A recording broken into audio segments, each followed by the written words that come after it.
आता जे मी तुम्हाला सांगणार आहे ना, हे थोडंसं इमॅजिनेशन करा. भयंकर फाटेल. तुम्ही तुमच्या घरामध्ये बसलेले आहात, एकले, तुमच्या रूममध्ये आणि खिडकीच्या खाली.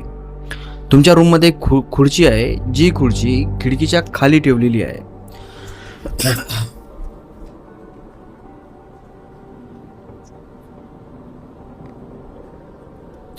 आता जे सांगतोय ना, हे थोडंसं लक्षपूर्वक ऐका आणि इमॅजिनेशन करा. नाही फाटली तर माझं नाव दुसरं ठेवा. समजा तुम्ही तुमच्या घरामध्ये एकलेच आहात. तुमच्या रूममध्ये तुम्ही एकलेच आहात, पूर्ण घरामध्ये आणि रूममध्ये. तुमच्या रूममध्ये तुमचा झोपण्याचा पलंग आणि खिडकीपाशी एक खुर्ची आहे. तुम्ही त्या खुर्चीवर बसलेले आहात. आता जेव्हा तुम्ही खुर्चीवर बसता त्यावेळेस खिडकी तुमच्या डोक्याच्या वर राहते, पण जेव्हा तुम्ही उभे राहता त्यावेळेस ती जी खिडकी आहे ती खिडकी तुमच्या छातीपर्यंत दिसते. म्हणजे उभे राहिल्याच्या नंतर तुम्हाला खिडकीच्या बाहेर जे पण दृश्य आहे ते सगळं काही दिसतं, पण जर तुम्ही खुर्चीवर बसलात तर तुम्हाला बाहेरचं दृश्य काहीही दिसत नाही. आता याच्या व्यतिरिक्त तुमच्या रूममध्ये काहीही नाही. एक झोपण्याचा पलंग, एक टेबल, एक खुर्ची आणि एक खिडकी, अशा पद्धतीने तुमची रूम आहे. आणि नुकतंच तुमचं आणि तुमच्या प्रियसीचं ब्रेकअप झालेलं असतं. आता तुम्ही तुमच्या प्रियसीवर खूप जास्त प्रमाणे प्रेम करता. एवढं जास्त प्रमाणे प्रेम की तुम्ही तिच्यासाठी स्वतःला सुद्धा संपवण्याच्या मार्गावर राहता. एवढं जास्त प्रेम तुम्ही तिच्यावर करता आणि तिने अचानक तुम्हाला धोका दिलेला असतो. आणि ते धोका पण असा की ती तुमच्याच सख्ख्या मित्रासोबत अटॅच झालेली असते आणि तिने तुम्हाला त्याच्यासाठी सोडलेलं असतं. आता तुम्ही तिच्यावर एवढं जास्त प्रेम करता की तिचे जे विचार आहेत ते विचार तुमच्या डोक्यामधून अजिबात जातच नाही आहेत. गेले 4-5 दिवस झालेले असतात. तुम्हाला बरोबर झोप येत नाही आहे, तुम्हाला बरोबर जेवण जात नाही आहे, तुम्ही लोकांना बरोबर बोलत नाही आहे, तुम्ही कुठला विचार प्रॉपरली करू शकत नाही आहेत. अशा प्रकारचं तुमचं डोकं चालू आहे आणि तुमची जी मेंटॅलिटी आहे ती अशा प्रकारची झालेली आहे.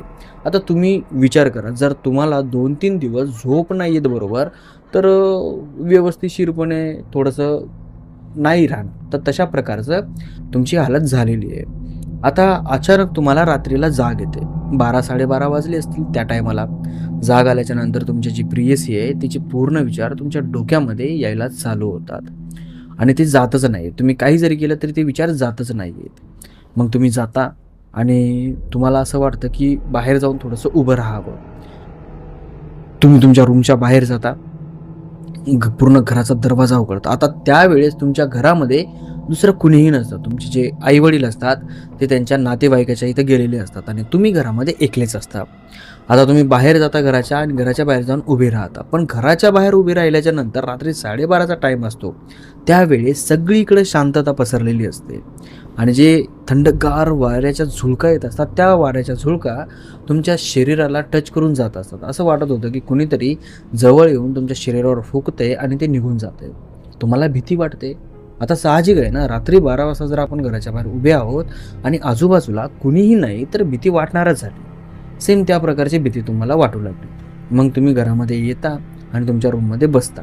आता बसल्याच्या नंतर तुम्हाला बरोबर ते जे नॅचरल जे वारं आहे ते लागत नव्हतं. पंखा जो चालू होता, पंख्याचं वारं काय ते नॉर्मली असतं, पण तुम्हाला घ्यायचं असतं नॅचरल वारं. मग तुम्ही काय करता, तुमच्या जवळ तुमच्या रूममध्ये जी खिडकी आहे ती उघडता आणि त्या खिडकीपुढं असं उभं राहता. आता खिडकी उघडल्याच्या नंतर त्या खिडकीमधून जे पण वारं येत होतं ते तुमच्या शरीराला टच करत होतं आणि तुम्हाला चांगलं वाटत होतं. म्हणून तुम्ही तिथं उभे राहता आणि बाहेर बघता. आता तुमचं जे घर आहे ते घर शहराच्या एकदम काठोकाठला असतं. तुमचं घर संपल्याच्या नंतर तिकडे कुठलंच घर नसतं. आता तुमच्या घरापासून काही फूट अंतरावर पूर्ण प्लेन मैदान होतं, पण त्या मैदानाच्या पलीकडं खूप घनदाट झाडी झुडपं होती. आता आकाशामध्ये पूर्ण चंद्र निघालेला आहे, कारण की पौर्णिमेची रात्र होती आणि त्या चंद्राच्या प्रकाशामध्ये सगळं काही व्हिजिबल होत होतं, म्हणजे तुम्हाला दिसत होतं. आणि जे झाडं झुडपं होती घनदाट, फक्त तेवढ्याच एरियामध्ये तुम्हाला अंधार कुठं दिसत होता. तर तुम्ही उभं राहून बघत होते आजूबाजूचा परिसर. बाहेर झुळका चलत आहेत, झाडांचे पानं हलत आहेत, घुबडांचा आवाज येतोय, कुत्र्यांचा लिवळण्याचा आवाज येतोय आणि त्या किरकिऱ्यांचा सुद्धा तुम्हाला आवाज येतो. तेवढ्यात तुमचं लक्ष त्या घनदाट झाडाझुडपाकडे जातं तर तिथं पूर्णपणे अंधार असतो आणि त्या अंधारामध्ये अचानक तुम्हाला असं वाटतं की कुणीतरी डोळे उघडलेत आणि ते डोळे फक्त आणि फक्त तुम्हाला दिसत आहेत आणि ते तुमच्याकडे बघतायत असं तुम्हाला फील होतं. आणि ते डोळे काही नॉर्मली एवढे डोळे नव्हते, खूप मोठमोठाले डोळे आणि ते डोळे पूर्णपणे लाल बुंद होते, लाल भडक. आता तुम्ही इमॅजिनेशन करा, पूर्ण अंधार आहे आणि त्या अंधारामध्ये लाल लाईट आहे, तर तो एकलाच लाल लाईट ओळखून पडतो, तसं हे दोन डोळे ओळखून पडू लागले. आणि याने तुम्ही बघता त्यावेळेस जसं आपल्या पापण्या उघडतात ना, तसे ते डोळे त्याला विजिबल झाले आणि याला कन्फर्म कळाले कुणीतरी आहे. मग हा आपले डोळे बंद असे बारीक करतो आणि बघण्याचा प्रयत्न करतो की नेमकं तिथं आहे तरी काय. पण तेवढ्यात परत मग याला असं फील होतं की ते डोळे पुन्हा बंद झालेत आणि सगळं काही नॉर्मल झालं. हा परत बघतो, 2-1 मिनिट बघतो आणि 2-1 मिनिटाच्या नंतर तो त्याच्याच मनाला समजवण्याचा प्रयत्न करतो की यार 2-3 दिवस झाले तुला बरोबर झोप नाही आहे, त्या कारणामुळं ना तुला भास झाला असेल. असं काही नसतं भूत वगैरे, पण मनामध्ये कुठं ना कुठं तरी एक छोटीशी भीती असतेच. मग तुम्ही काय करता, आता ते दिसल्याच्या नंतर तुम्ही खिडकीपाशी थोडे ना उभे राहता. मग तुम्ही एक असा विचार करता की भाई जाऊ दे, जे असेल ते असेल, आपण रूममध्ये आपल्या खुर्चीवर बसूयात. जी खुर्ची आहे ती खुर्ची आणता आणि खिडकीच्या खाली अशी ठेवता आणि त्या खुर्चीवर बसता. आता तुम्ही जसे बसता तसं तुम्हाला असं वाटतं की कोणीतरी आपल्या खिडकीला असं मारलंय. दचकता तुम्ही आणि असं वरी बघता. वरी पाहिल्याच्या नंतर तेवढं काय व्यवस्थितशीर दिसत नाही, कारण की ती जी भिंत आहे ती तुमच्या डोळ्याच्या समोर आलेली असते. मग तुम्ही असं थोडंसं कानोड होता आणि बघता तिथं कुणाचे तरी 2 हात होते. खिडकीला असे उभे गज होते आणि त्या गजाला असे हात पकडलेले होते. तर जी खिडकी होती ना, ती खिडकी अशी 2 फाळ्याची खिडकी होती. जी जुनी खिडकी असते ना त्या प्रकारची खिडकी. आता तुमच्या अंगाचं पाणी झालं. विचार करा, मध्यरात्री तुमच्या घराच्या बाजूला कुणीच नसतं आणि अचानक तुमच्या खिडकीवर 2 हात दिसतात, जे की असे पकडलेले असतात. अंगाचं पाणी होणार ना. सेम अंगाचं तुमच्या पाणी झालं. तुम्ही हळूवार उठता आणि ते 2 हात आहेत कुणाचे हे पाहण्यासाठी तुम्ही हळू असं उठत असं लांब जात बघता. आणि ज्या वेळेस तुम्हाला दिसतं की ते 2 हात फक्त 2 हातच आहेत, शरीर नाहीयेच, फक्त 2 हात खिडकीला पकडलेले आहेत, तेव्हा मात्र तुमची फाटते एकदम भयानक आणि तुम्ही जोरात किंचाळता आणि खाली बेशुद्ध पडता. आता ह्याच्यानंतर जे काय होतं ना ते फार भयानक होते. तर हे जे मी तुम्हाला सांगितलंय याला जर इमॅजिनेशन केलं असेल तर मला नक्की कमेंट बॉक्समध्ये सांगा की कसं फील आलं. आता हे जे पूर्ण झालं होतं हे एका व्यक्तीसोबत झालं होतं आणि त्याचं नाव लक्ष्मण असं होतं. तो जो लक्ष्मण आहे तो पुण्याच्या जवळ एक छोटा खेडा आहे, त्या खेड्यामध्ये राहायचा. आता त्या खेड्यामध्ये नॉर्मली जे लोक असतात ते लोक सांगतात की आपल्या गावामध्ये भूतं येतात, भूतं फिरतात, इकडं जातात तिकडं जातात. ह्या नॉर्मली गप्पा त्यांच्या खेड्यामध्ये चालूच असतात. पण याला कधीच तसं काही जाणवलं नव्हतं. आता याचं जे घर होतं हे जुन्या प्रकारचं घर होतं, लक्ष्मणचं घर, आणि तो त्या घरामध्ये राहायचा. आता तो लक्ष्मण काय फार हुशार नव्हता आणि फार स्टँडर्डही नव्हता. तो आपला गावातला एक नॉर्मल मुलगा असतो ना तशा पद्धतीचा तो मुलगा होता. शेतात काम करायचं, वडिलाचं ऐकायचं, वडील जे म्हणतील ते ऐकायचं, वडिलाच्या समोर जायचं नाही, आईच्या समोर जायचं नाही. एकदम नॉर्मल मुलगा, म्हणजे 22-23 वर्षाचा. आणि त्याचे मित्रही काही जास्त नव्हते. पण त्यांच्या गल्लीमध्ये एक मैत्रीण होती जी याच्यावर प्रेम करायची आणि हाही तिच्यावर प्रेम करायचा. दोघं एकमेकावर खूप जास्त प्रेम करायचे. आणि ह्या दोघं जणांची जी मैत्री होती ना ती लहानपणापासून होती. जसे जसे मोठे होत गेले ती मैत्री प्रेमात रूपांतर झालं आणि यांचं प्रेम एकमेकांसोबत जुळलं. आता यांनी त्या प्रेमामध्ये फिजिकल रिलेशनशिपसुद्धा खूप वेळा केले होते आणि इतके वेळा केले होते की म्हणजे असं की काही राहिलंच नव्हतं यांच्यामध्ये नवीन. खूप खूप जास्त प्रमाणामध्ये हे एकत्र असे गुंतलेले होते. आता यांचं असं होतं, ते पाठवलं तसं मी तुम्हाला सांगतोय. ओके. तर काही दिवसाच्या नंतर जो लक्ष्मण आहे त्याला असं कळतं की जी त्याची प्रियसी आहे ती त्याला चीट करते, त्याला धोका देते. मग त्याने तिच्यावर लक्ष ठेवायला चालू केलं आणि लक्ष जेव्हा त्याने ठेवलं त्यावेळेस त्याला समजलं की त्याची जी प्रियसी आहे त्याच्याच परम मित्रासोबत अटॅच आहे, त्याच्यासोबत तिचं लफडं चालू आहे आणि त्या दोघा जणांचं रिलेशन याच्या माघारी आहे. आणि त्यांचं जे रिलेशन आहे ते रिलेशन गेले 2 वर्षापासून आहे. आता नॉर्मली याच्यासमोर तर मित्र मैत्रीण म्हणून बोलायचे ते, आणि यांच्या माघारी असा कार्यक्रम करायचे. तर याला माहीत झाल्याच्या नंतर हा तिला बोलला की तू असं का केलंयस, तू करू नको असं. त्याच्या मित्रालाही बोलला, त्याचा मित्रही ऐकला नाही आणि ही ऐकली नाही आणि त्या दोघं जणांनी रिलेशन त्यांचं चालू ठेवलं. आता तिने सगळं क्लिअर करून टाकलं होतं की मला तुझ्यासोबत रिलेशन बनवायचं नाही, मला तुझ्यासोबत राहायचं नाही, मला तुझ्यावर प्रेम करायचं नाही. बट ज्या वेळेस हे दोघं जण एकमेकावर जास्त प्रेम करायचे त्यावेळेस इतकं डीपली प्रेम करायचे की दोघांनाही असं वाटायचं की आपल्या दोघांचं एकमेकाशिवाय या जगामध्ये कोणीच नाही आहे. आता हालाकी याची जी प्रियसी आहे तिनं याच्या तोंडापुरतं म्हणली असेल किंवा काही असेल तिचा दुसरा काही प्लॅन, बट असं तिनं काही म्हणलेलं होतं, काही केलेलं होतं, काही राहिलेली होती की जे याला विसरणं शक्य नव्हतं आणि त्या कारणामुळं ना हा याच्या लाईफमध्ये खूप जास्त प्रमाणात डिस्टर्ब झाला होता. याला काही समजत नव्हतं नेमकं काय करावं, काय नाही आणि काय नाही. याला बरोबर टायमाला भूक लागत नव्हती, कुठले विचार येत नव्हते, कुठली झोप येत नव्हती, कुठं जायचं म्हणलं की सुधरत नव्हतं. नेहमी तिचे विचार डोक्यामध्ये एक एक एक एक तिचे विचार नेहमी डोक्यामध्ये. बघा तुम्हाला होत असेल, कधी झालं असेल, माझ्या या आयुष्यामध्ये एकदा झालेलं आहे, पण लय बेकार होते ते दिवस, मला आठवायचे नाही ते. तर अशा प्रकारचं त्याच्या लाईफमध्ये झालं होतं. आता अशा प्रकारचं जर लाईफमध्ये होत असेल तर दुसरे कोणते विचार करण्यासारखं, विचार येणाऱ्यासारखी सिच्युएशनच नसते. त्या कारणामुळं थोडंसं लंपट याचा कार्यक्रम झाला. तर आता याचं जे घर होतं ना, याचं घर गल्लीमध्ये सगळ्यात शेवटला होतं. जे तुम्हाला मी आता सगळं सांगितलं होतं तसं सेम सगळं काही असं झालेलं होतं यांचं. ते खिडकीमध्ये बसणं, खिडकीत 2 हात दिसणं, ते जंगलामध्ये 2 डोळे दिसणं, याला असं झालं आणि हा बेशुद्ध पडला. बेशुद्ध पडल्याच्या नंतर याला कम्प्लिटली समजा 2 वाजता जाग आली. हा उठतो, हा तिथं खाली जमिनीवर पडलेला होता. ते आई वडील याचे दुसरीकडे गेलेले असतात. हा कन्फ्यूज की यार ते 2 हात होते कणाचे. हा उठतो आणि लांबून बघतो असा एकदम, तर तिथं कुठलेही 2 हात नव्हते. हा पटकर जातो, खिडकीच्या बाहेर आपले हात घालतो, खिडकी ओढतो आणि खिडकी लावून घेतो आणि पलंगावर जाऊन तो झोपी जातो. झोपी गेल्याच्या नंतर तो जातो, तसाच झोपी जातो आणि त्याला काही प्रॉब्लेम होत नाही. सकाळ होते, दिवसा त्याचे आईवडील येतात. तो त्याच्या आईला सांगतो की माझ्यासोबत काल रात्री असं असं झालं होतं म्हणून. आता त्याची आई याला म्हणते की मला काय येडा बनवतोयस, असं काही नसते, तू गप्प बैस. पण त्याचे जे वडील होते त्याच्या वडिलांना माहिती होतं की काही ना काही कार्यक्रम आहे, कारण की जेव्हा त्याचे वडील याला सोडून कार्यक्रमाला जाऊ लागले त्यावेळी त्याच्या वडिलांनी याला सांगितलं होतं की बाबा काही जरी झालं, कोणी तुझा दरवाजा वाजवला, कोणी तुला बाहेर दिसल्यासारखं झालं, तरीही तू दरवाजा उघडू नको, असं सांगून ते तिकडे गेलते. आता जशी संध्याकाळ होते तसं त्याची जी आई आहे, लक्ष्मणची आई, ती लक्ष्मणच्या वडिलाला सांगते की आपला लक्ष्मण असा असा म्हणू लागला, त्याच्यासोबत असं असं झालेलं आहे, तो मला सांगू लागला. तर त्याचे वडील म्हणतात की काय गोष्ट करेल, म्हणजे हां खरंच. मग त्याचे वडील त्याच्या रूममध्ये जातात, त्याला विचारतात की लक्ष्मण काय झालं, मला सांगशील का. तो म्हणला की असे असे 2 हात आहेत आणि मला असं असं दिसलेलं होतं. तर ते काय आहे ते त्याचे जे बाबा म्हणले, ते काही असो पण तू अर्ध्या रात्री उठला तरी कशाला. हा म्हणला की मला झोप येत नव्हती, त्या कारणामुळं मी उठलो.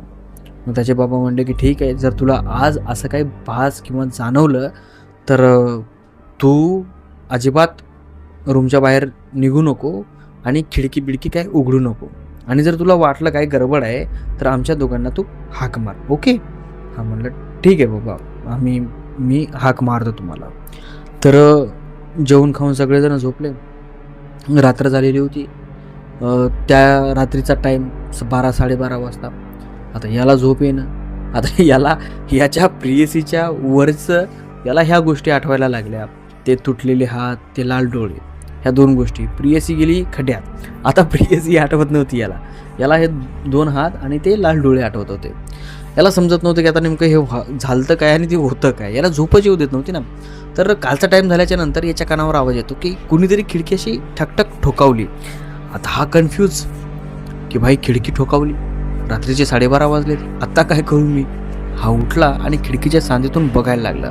तर यानं जसं खिडकीच्या सांधीतून बघितलं तर तेच 2 तुटलेले हात त्या खिडकीच्या गजावर. याच्या अंगाचं पाणी झालं. आता याला कळत नव्हतं की आता करावं काय आणि नाही. हा याच्या डोक्यामध्ये विचार की आता आपल्या आईला पप्पाला बोलवायचं आणि ते दाखवायचं. हा कल्ला दरवाजा उघडण्यासाठी दरवाजाकडे गेला. दरवाजाची कुंडी असते, त्या कुंडीला हात लावणारच की दरवाजा वाजला. ढप ढप ढप ढप ढप ढप ढप ढप ढप. हा पाठीमागं गेला आणि उभा राहिला. 2 मिनिट हा काहीच बोलला नाही. दरवाजा एकसारखा वाजत राहिला. बाहेरूनच आवाज आला, अरे लक्ष्मण, काय झालंय? तुला जाग येत नाही का? इतका वेळ झाला मी दरवाजा वाजवतोय. मग याला कळालं की हां, आपले वडील आहेत. हा दरवाजा उघडतो आणि बघतो तर त्याची आई आणि वडील दोघंजण त्याच्या दरवाजाच्या समोर उभे होते. आणि ते कसे उभे होते माहिती आहे? जोडीनं. आणि आई पूर्णपणे मेकअप केलेली होती, वडिलांनी नवे कपडे घातलेले होते आणि ते दोघंजण दरवाजासमोर उभे होते आणि दोघांच्याही तोंडावर एक स्मित हास्य होतं. आता विचार करा तुम्ही, रात्रीला तुमचा दरवाजा अचानक वाजतो आणि तुम्ही दरवाजा उघडता, तुमचे आई वडील तुमच्या समोर, एकदम नवे कपडे घातलेले, आईनं मेकअप वगैरे केलेला, आणि असं वाटतं की आईच्या तोंडाकडे की ती यंग झाली आहे अजून, आणि तिच्या तोंडाला मेकअप वगैरे, आणि दोघांच्या तोंडावर एक स्मित हास्य एकदम क्रिपी टाईपचं, आणि ते तुमच्याकडे बघतायत. तसं लक्ष्मणचं झालं. लक्ष्मणच्या समोर त्याचे आई वडील. लक्ष्मण म्हणतो, तुम्हाला कुठं जायचं आहे का? ते म्हणले की हो, आम्हाला जायचं आहे. आणि तोंडावरचं हसणं बंद होत नाही. चालो, आम्हाला जायचं आहे. रूमच्या आत येतात आणि दरवाजा आपोआप लागतो. जसे ते रूमच्या आत आले, दरवाजाच्या अलीकडे आले, दरवाजा आपोआप लागतो. जसा दरवाजा आपोआप लागतो, हा कन्फ्यूज. हा मागं बघतो तर दरवाजा लागलेला, कुंडी आतून लावलेली, याला कळत नाही. तरी हा म्हणतो की बाबा, बाहेर त्या खिडकीमध्ये, मी तुम्हाला काल म्हणलो ना, हात बाहेर खिडकीमध्ये हात आहेत.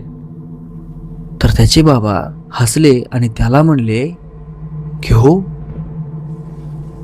ते हात माझेच आहेत असा. आणि त्याचा बाप जसा त्याला म्हणला तसं त्याच्या बापाच्या खालचे जे हात आहेत ना, हे गायब झाले. आणि दोघांच्या हातावरची जी, जोकाच्या ओठावरची जी स्माईल आहे ना, ती चालू. याला कळत नव्हतं काय करावं आणि काय नाही. हा पातळ झाला, याला घाम सुटला, धडधड करायला लागलं, याला समजत नव्हतं. जोरजोरात ओरडायला लागला, जोरजोरात, इतक्या जोरजोरात की बघायचं कामच नाही, कारण की सगळा प्रकार असा दिसला ना याच्या डोळ्यासमोर. आता याची आई याच्या समोर, रे ओरडायला काय झालं तुला हे, अशी म्हणाली त्याला, आणि खटकर वरील छतावर जाऊन चिटकते अशी झोपकर.